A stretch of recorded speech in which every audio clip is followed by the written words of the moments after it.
the stand to get that at least up into the truck. Turbo intercooler off. I gotta clean it out because it has some oil in it from the original turbo going bad. So I still gotta take that out and clean it, but get the nose on and start hooking up the electrical and everything. You know, motor mounts, transmission support and all that, get all that done. But I'm like definitely on the home stretch now, just finishing it up. And one thing that needs to be done on Stinky Pete is this rear differential is going to be need to be beefed up. Surprised it hasn't completely failed yet. I know it's a type of Dana because it's a 12 bolt like diamond shaped Dana. It goes to the floating axles basically is what it is, sub floating. It shrinks down to a small 31 spline into the carrier. So like they have like the regular Dana 60 basically rear differential axle tube until it gets there, then it shrinks down to like a Dana 44. See, I don't care what differential I have in this truck. It would be nice to get a Dana 60 with I believe this is a 272's gear ratio or something in it. I need to gear it up to like a 221 or something like that. To the large 31 spline.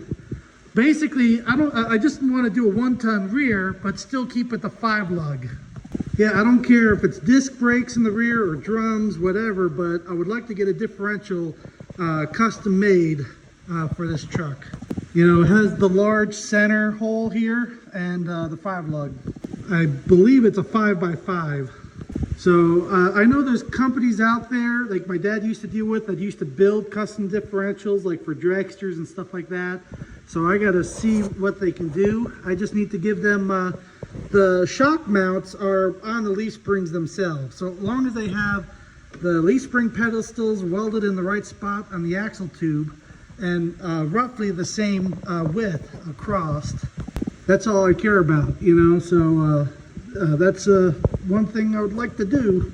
Like I know a heavier differential will have a thicker axle tube like this, so I might have to go to the junkyard, get some like W350 lowers right here for the shock to bolt up to, because the leaf spring, the U-bolt spacing is bigger for the thickness of the axle tube.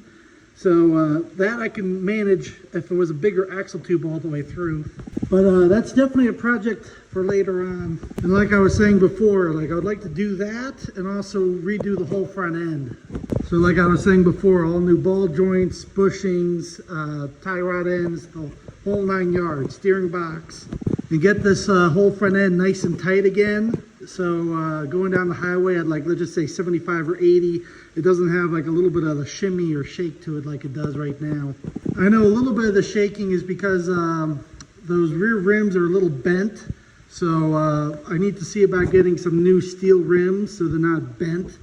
And then this should go nice and true down the highway again. You know, maybe one day I'll get like the rear differential and spindles out of a Dodge D, like a D250, you know, the 6 lug or an 8 lug, and swap them out.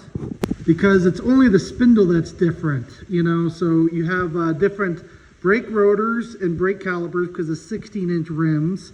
But the control arms are all the same and everything, so it's just the spindles for the front, and of course you have the whole rear differential in the rear. But definitely thoughts, you know, of mine, you know, things I might do, see how things go. You know, I want to try to keep it a 5 lug, you know, because it's very unique, you know, because they never had 5 lug Cummins and having the half ton and everything. You know, trying to keep it pretty close to original, so it still looks like an old junk truck. You know, basically it's like it's a full-on sleeper practically. Oh, I still have to get aftermarket gauges to put up in the cab so I can monitor temperatures and stuff. And also, I would like to get the water methanol injection, but not for methanol, you know, just the water itself, so I could try to keep my EGTs down. Also, I wanted to hook up another windshield washer jug with just water.